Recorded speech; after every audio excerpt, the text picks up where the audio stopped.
بمب تزار با اسم مستعار بمب هیدروژنی AM602 قوی ترین بمب اتمی آزمایش شده تو جهانه. بمب تزار تو اتحاد جماهیر شوروی سوسیالیستی توسط یک گروه از فیزیکدانای هسته‌ای به رهبری ایگور کورچتوف عضو انجمن علمی آکادمی علوم اتحاد جماهیر شوروی توسعه یافت.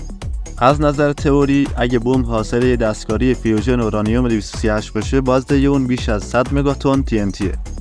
ولی چون به شکل یه بمب ساخته شده، این توانایی اون هرگز اثبات نشده. این عملکرد در یکی از موفق‌ترین تلاش‌ها برای کاهش ذرات رادیواکتیو بود. این بمب پاکترین بمب هسته‌ای از نظر ذرات رادیواکتیوه که تا الان ساخته شده. فقط یک دونه از این بمب ساخته و تو تاریخ 30 اکتبر سال 1961 آزمایش شد. امواج حاصل از انفجار اون 3 بار دور زمین رو طی کرد و تو فنلاند شیشه خونه‌ها رو شکست. همه موجودات زنده که تا شعاع 100 کیلومتری اون قرار داشتن بخار شدن و از بین رفتن. وزن بمب 27 تن بود که باعث شد گودالی به عمق 3 کیلومتر درست بشه.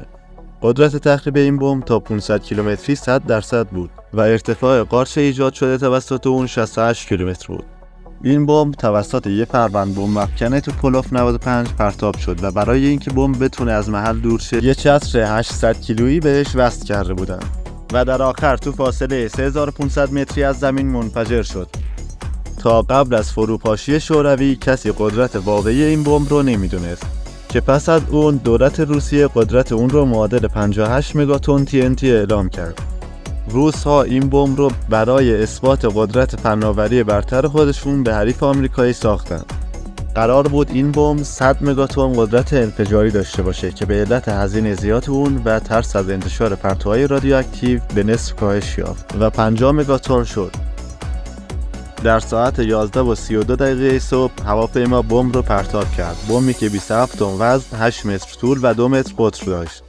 چتر اون سرعت زمین خوردن بمب رو کم کرد و به هواپیما فرصت داد تا از منطقه فرار کنه.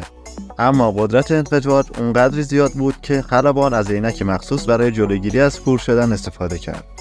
بمب تو ارتفاع 10500 متری رها و تو ارتفاع 3500 متری منفجر شد و بعد از انفجار قارچ اتمی تشکیل شد که 68 کیلومتر ارتفاع و 40 کیلومتر عرض داشت که از فاصله 800 کیلومتری با چشم غیر مسلح دیده میشد. بعد از این بمب مقامات غربی رو ترس برداشت و واکنش‌های مختلفی از خودشون نشون دادن. به نظر شما ساخت چنین بمب‌هایی که باعث نابودی زمین میشه درسته یا نه؟